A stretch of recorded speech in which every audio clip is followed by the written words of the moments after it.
We've been smashing out some sidewalks that got upheaved in front. We'll be showing you that in a little bit. And I wanted to make use of the concrete, so I piled it back here. This is where the little shed was. And this slab is also crooked because of this really nice black walnut. But regardless, the slab is very crooked. You may not be able to see it. Well, you can maybe see it right there. That's the slant it's on. So I've kind of doing a cool shape here. Went and got some cobblestone this morning, and you can see this is what it's going to look like.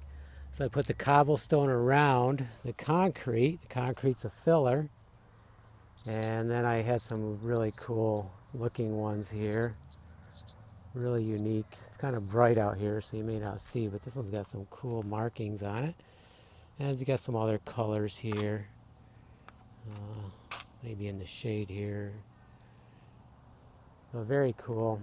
Got this one right here that's really neat. I don't know if you can see that. So this is going to be a pit area right here. This will be the first wood I burn once we get our pit ready.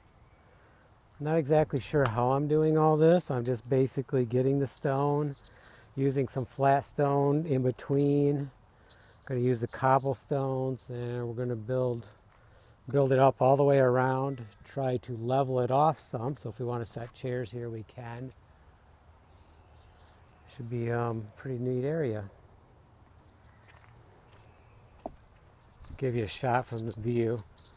See, here's the house, or the cottage, carriage house, I'm sorry, the bungalow, carriage house, cottage, and this is where we are with respect to those. And you can see the main house up there. So we'll be getting more stone throughout the summer, and we'll gradually get this done. And then I'll fill this with crushed stone in here and maybe some sand on top for the pit area. And then maybe some fire brick even.